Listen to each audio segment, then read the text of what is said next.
Hey guys, oh my goodness. Hey guys, welcome back. And on today's episode of Confessions of a Spectrum Mom, we're gonna be talking about hair. And so someone had reached out to me on YouTube and asked about advice for hair care for their special needs autistic child. So I want to share with you guys the advice that I gave to them. And because they were like, well, what do you do? Honestly, I do what is best for my child. That might not be the answer you're looking for, but that is the answer that I'm going to give you, because every child on the spectrum is different. My son is different from my daughter. Their hair are different lengths. They have different sensitivities. They have different ways that if you will, their autism is expressed, for lack of better terminology. And so what works for my son is not going to work for my daughter. You have to know your children, okay? Not just know, okay, this is Johnny, he's 7, yay, he's on the autism spectrum. Well, you got to know your children. And so when it comes to hair care and hygiene for your loved ones, what truly is going to work best for them? For our son, because he struggles a lot with auditory sensory issues, and so to use clippers on him, like, Lord, you talk about trauma, like emotional trauma for him. And so, and then my husband would try to comb his my son's naturally coily hair with a narrow tooth comb. I'm like, if you try to comb my hair with a narrow tooth comb, I'm gonna fight you too. Like, that type of comb is not meant for this type of hair. And so I started did this for a couple years, is I would take just a spritzer of water, or the I think it's Miss Jackie's, Auntie Jackie's, something Jackie's. She has a black hair care line, and she has something called Not on My Watch. Not like KNOT, like not. And it's a detangler.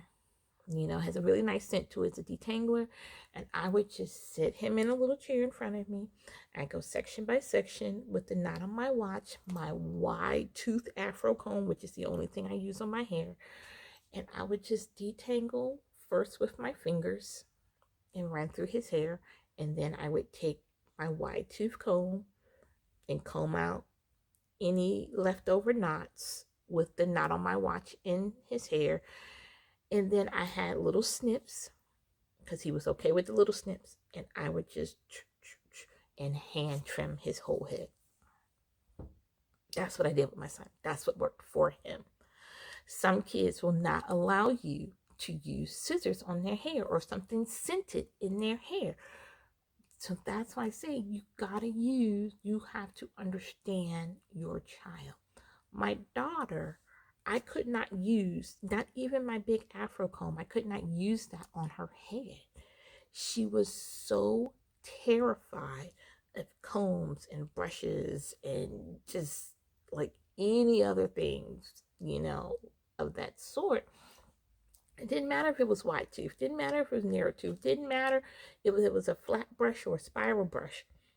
Excuse me, And so for her, I had to figure out what could I do for her and her hair that did not require the use of a comb or a brush.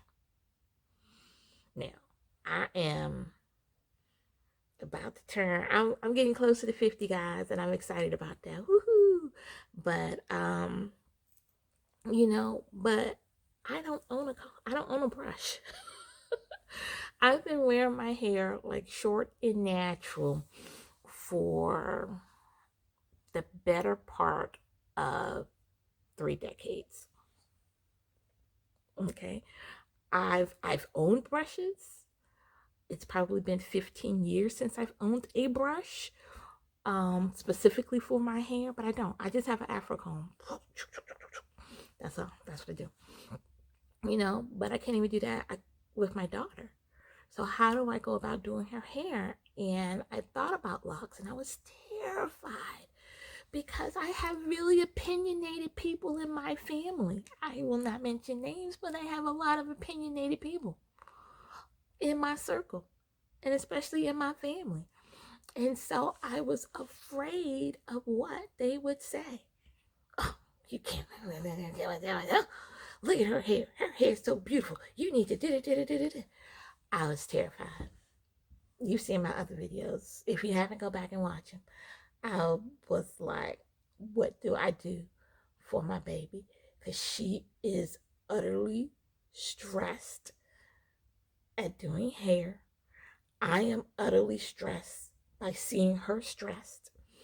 And then I have the stress of outside opinions of people who don't live in my house, who do not raise my children, leaning over me. And I was like, I just got to the point where I could not bear to see my child suffer anymore. Like emotionally, I couldn't bear to see her suffer emotionally anymore. And so I made the decision to lock her hair. I just used my fingers, my pinkies, to section her hair. I double strand twist it, and then I interlocked. I do have a little latch hook that I interlock her roots. And that's how I started my daughter's hair 9 years ago. So we are finishing year 9 in August. Will be the end of year 9 and the beginning of year 10 of her having locks. And hands down, it was the best decision I could ever make for her. Would I lock my son's hair? Different child, different needs. He actually has gotten to the point where he can handle clippers now. But man, that was like a multi-year process to get him to that point. Okay, now my daughter, I took her to the salon either earlier this year, or I think earlier this year, I took her to the salon for the first time. That was an event to have her hair like washed, but she doesn't do warm water.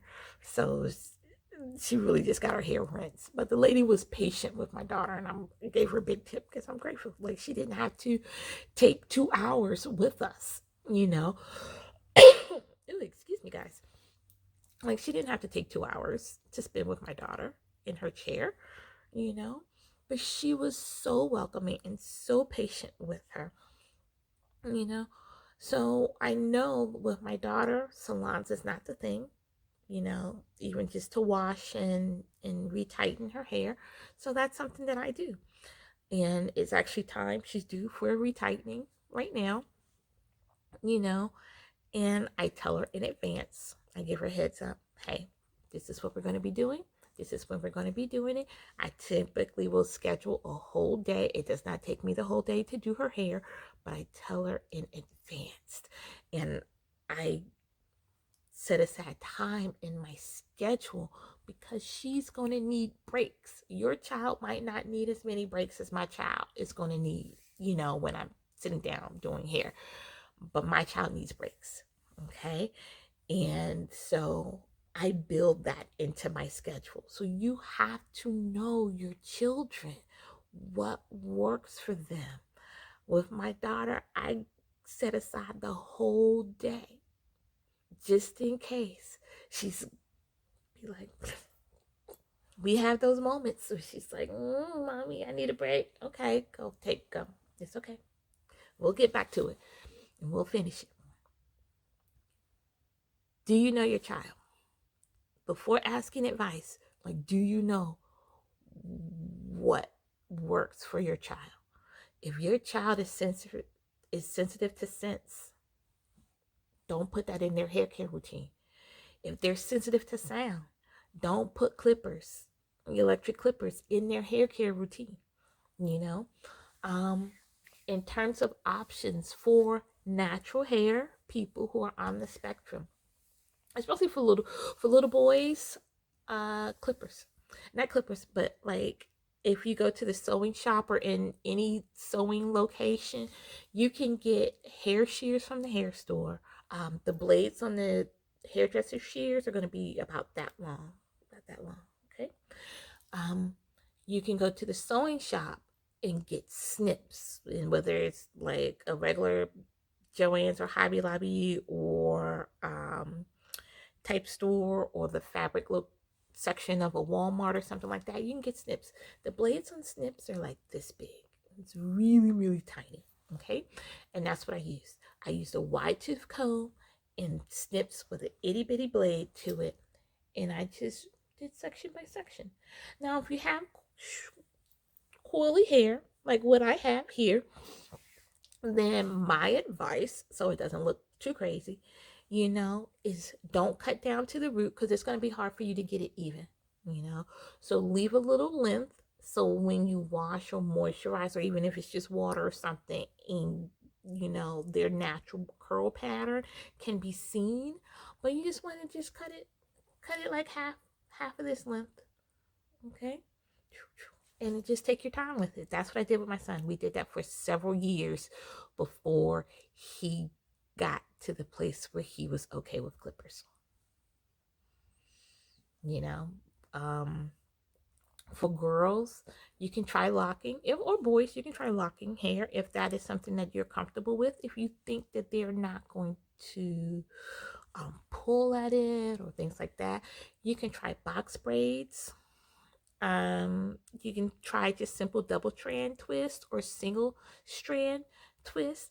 There are different things that you like. One mom in my comments said that she did like the braids with the beads because her daughter was sensory sensitive and she just needed that texture, that touch. So